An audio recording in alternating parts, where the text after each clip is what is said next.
What's going on YouTube? It's James Ong here and welcome to a Caravaning guide to RimWorld version 1.0. In this guide I'm going to be covering launching, supplying and defending caravans, as well as sharing a few little hints that I've learnt along my caravaning journeys and touching on how to complete the various world quests which you'll find popping up on your world map in-game.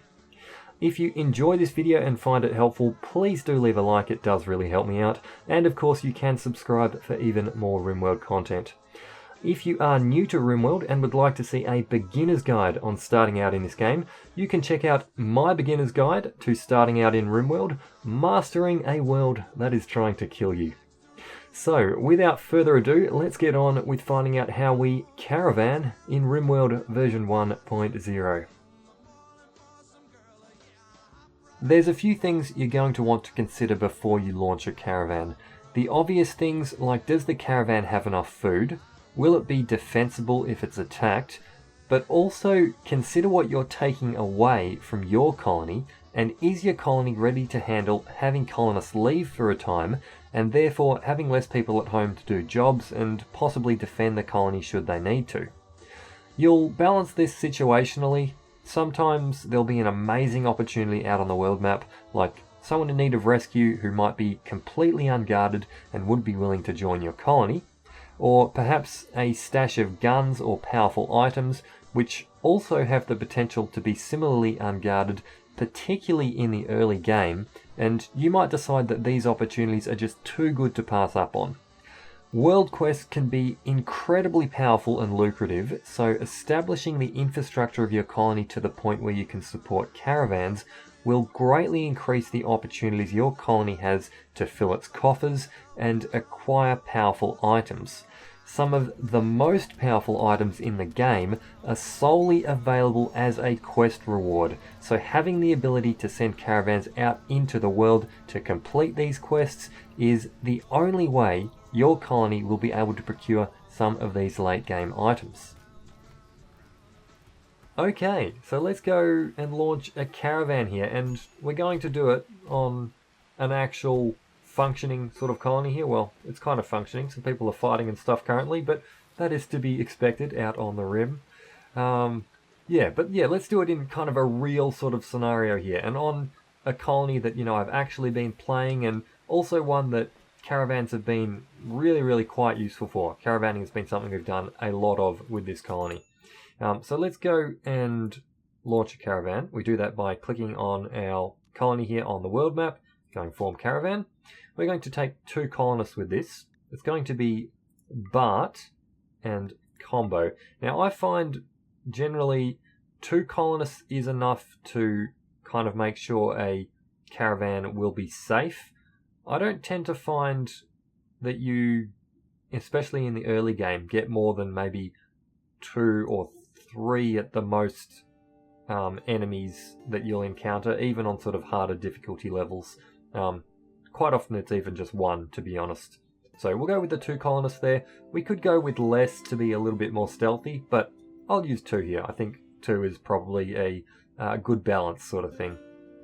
Right, let's pick... Well, I am going to take some of our pack animals with us. However, I'm not going to add them to the caravan just yet, and there's a reason for that.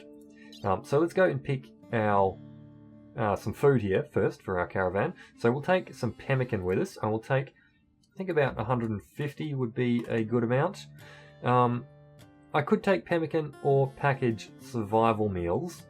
You want to make sure you take a non-perishable food. So don't go and take like simple meals or something like that, because you're out on the road, obviously you can't freeze things. So you want to take non-perishable food with you. Berries, do we have some berries? Yeah, berries can kind of work as well, but pemmican is better, so we'll take pemmican. Let's throw some other random things in this caravan, like maybe some silver. We'll take, say, 2,000 silver maybe. I don't want to weigh this caravan down too much. With the weight here, the closer you get to your max weight, the slower that you'll move, so just keep that in mind. What shall we... I might just grab some smoke leaf joints. Do we have any smoke leaf joints currently? Do I see any of those? I perhaps don't, so maybe we'll get beer instead. We've got some beer here. Beer's a bit more heavy, so I won't take heaps of it. I'll take like 25 beer. Yeah, that leaves us enough weight in the caravan. And beer's still quite a lucrative sort of item to take. And also, it is good to take something that can be a little mood boost for colonists as well, because, yeah, it can help out on the road to have something that can just bump the moods up there a little bit. Particularly if you stop on like a temporary map and rest for a few days because you have an encounter or something.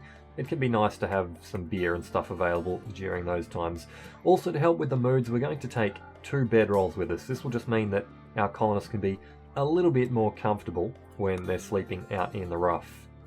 So let's send our guys to on Thitton here, which is a local Outlander colony. So we'll choose that route. We will accept. And let's go back to the world map here, or the colony map rather. And here are our colonists forming up their caravan. So there is Bart and Combo going to do that. The first thing they tend to do is go and stand in like a random spot, which they kind of pick as their caravan packing spot. If there was animals in this caravan, they would come here as well. And then you can see they now go and start to pick things up. Now, what I wanted to do here, and the reason I didn't add pack animals into the caravan is I want to get... it's too heavy? Really? Really? Okay, Bart can do it though. So Bart, go ahead and load this jade knife into this caravan, please. And I'll show you the reason why I'm doing that. So he's gone and picked that up and loaded it into the caravan. And because there's no pack animals in this caravan, he just picks that up directly. And what that means, we go to his gear here, take a look. He's got an assault rifle equipped, which is his standard weapon that I like him to have. And in his inventory, he's got this jade knife here.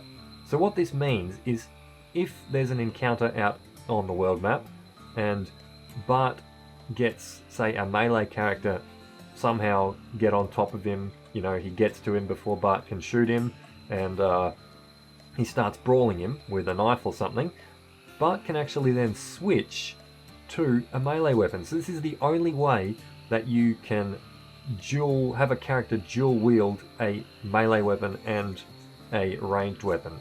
So yeah, if I did need to immediately switch to melee, I could get him to drop this, immediately equip it, and boom, Bart is a melee character. A fantastic way of giving your caravan a few more teeth.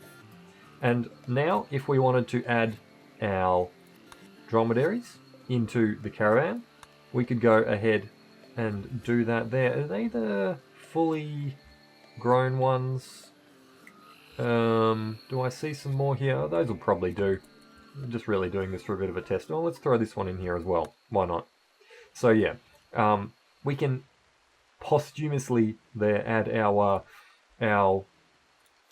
pack animals into the caravan to give that little bit of extra weight. So then when we end up in On Thitton, we can have that extra weight to, you know, get all of the extra stuff there. And even if I wanted to now go and add extra things into the caravan, I could now do that. So you can see previously Combo couldn't carry any more weight. He could now go and load this stuff into those pack animals if I so chose to. It's also worth noting I can remove individual colonists from this caravan and animals as well. If I can click on that, I can remove one of those. And you saw I can add individual animals in there. Same for colonists. I can add extra colonists into the caravan as well if I want to do that. So let's get these guys cranking on to the edge of the map here, and they will pop out onto the world and continue on to On Thitton here.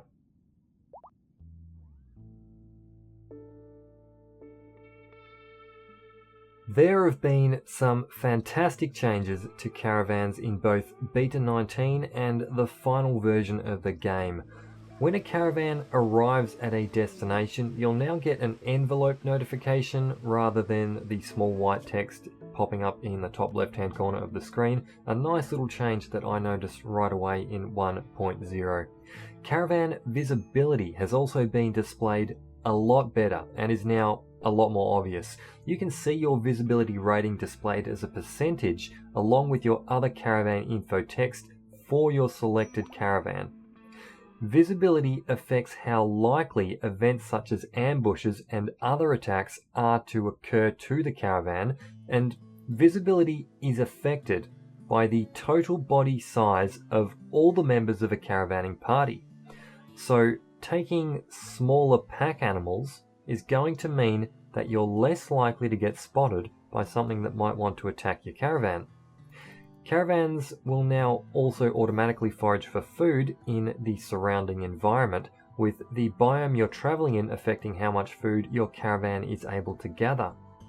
Pausing the caravan to rest will also increase the amount of food you can forage, and typically double the amount of food you're able to scour from your surroundings. When your caravan is attacked, a temporary map will be generated for the encounter to take place on. These attacks are normally fairly easily dealt with, at least during the first few years of your colony's lifetime, although in the very late game, and particularly on higher difficulties, you can encounter some nastier events with some larger enemy group sizes that can cause you a few issues. However, hopefully you're fairly well equipped at this point, your colony is fairly well established, and your caravan is able to defend itself at least somewhat effectively.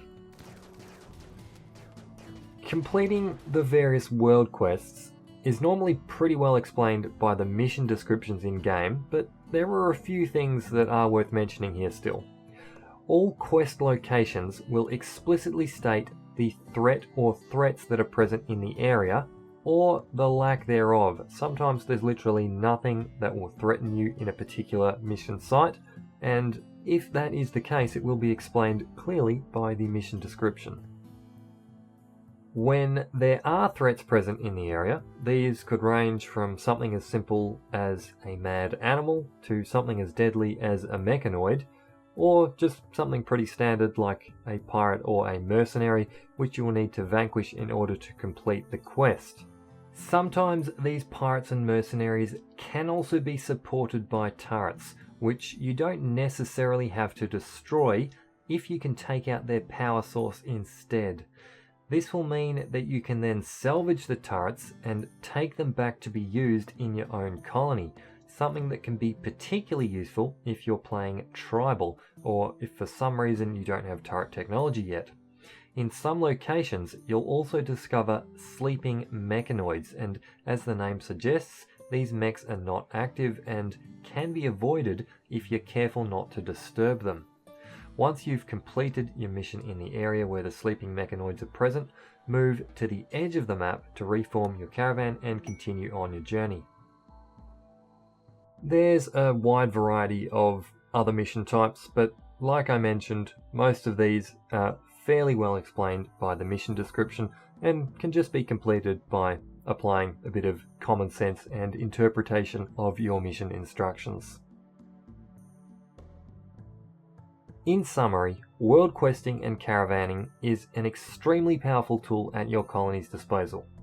As mentioned, some of the best items in the game can only be gathered from the various world quests, so at a certain point caravaning is just something that all colonies will 100% be doing. In the early game, don't underestimate the power of the stealth caravan.